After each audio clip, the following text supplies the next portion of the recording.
trouble. Her mother would describe Oliver as having big, cold eyes, the eyes of a killer.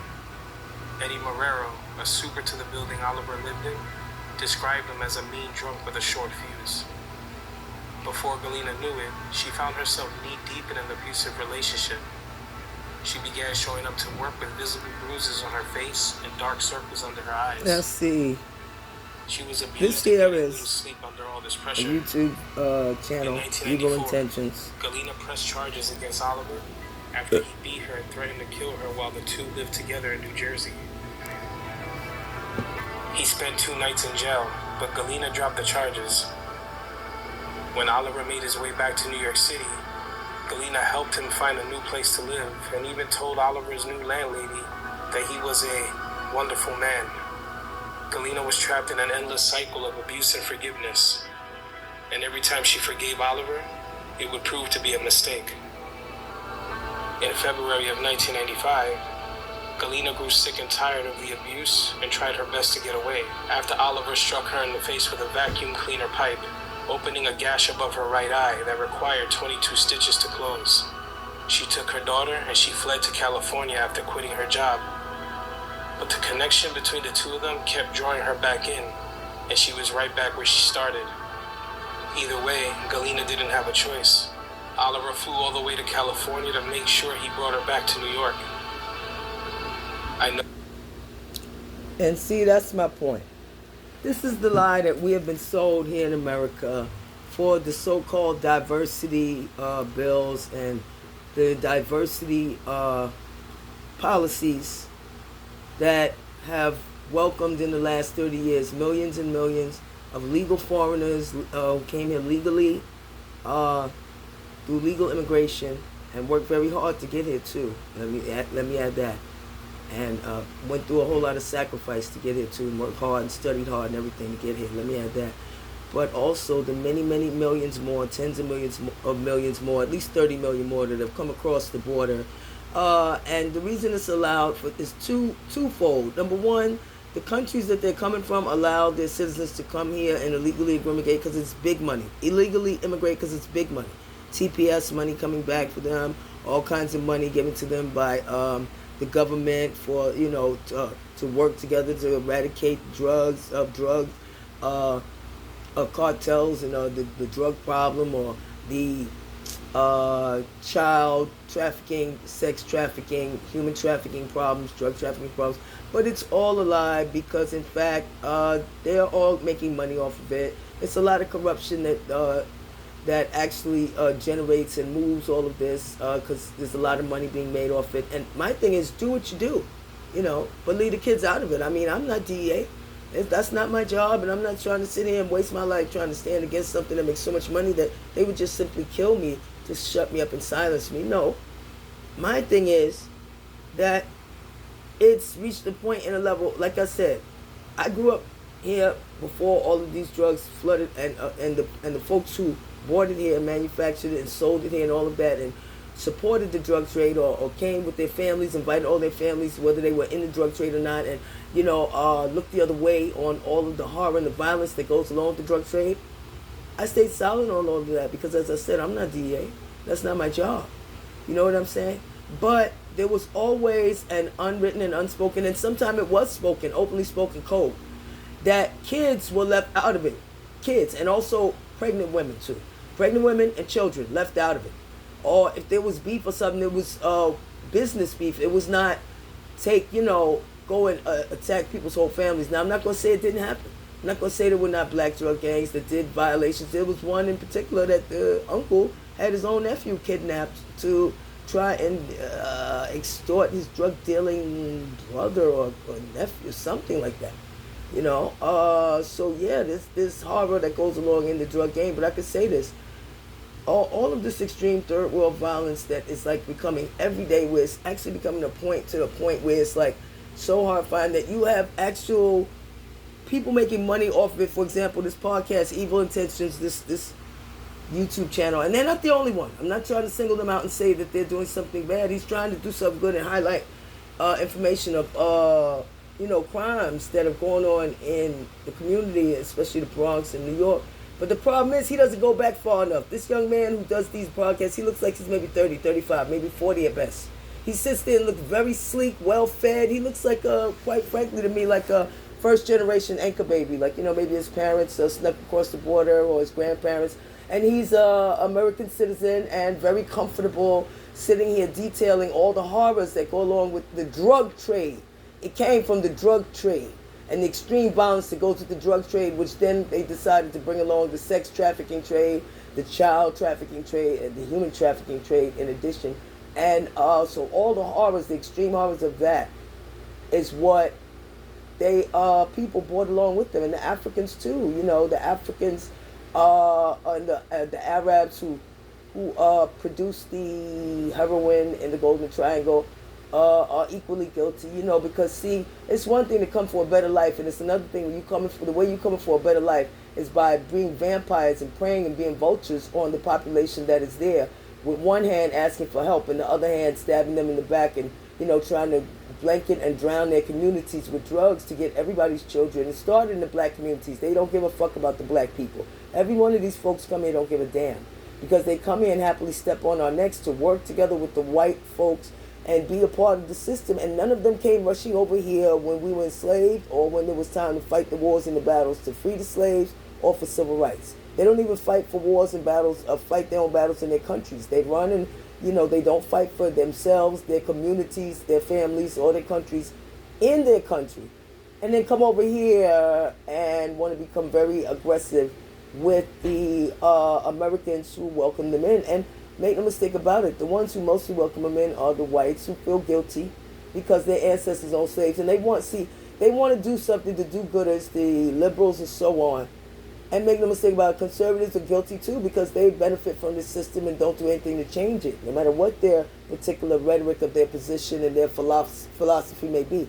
But see, my thing is that they are going along with things like oral history, rewriting history, romanticizing history, leaving out actual facts in favor of this, feel-good narrative. It's almost like when I watch this young man do this podcast, it's almost like, he's weaving a story of something that happened, and yes, he knows it's actual factual and it happened in the streets, but it's not something that affected him. Like when he was talking about domestic violence. We've talked about domestic violence here on this channel, and we know that it happens everywhere, not just in New York, all over America. And there are policies in place to help people and assist people with that. The fuck you mean? That's the way a person speaks who doesn't have the actual personal experience of dealing with the horrifying effects of these crimes that they have a ripple effect. Crimes like that, they have a ripple effect where it's not just the crime itself, but it's a ripple effect on the family, the kids, the community. Drug dealing is one of them.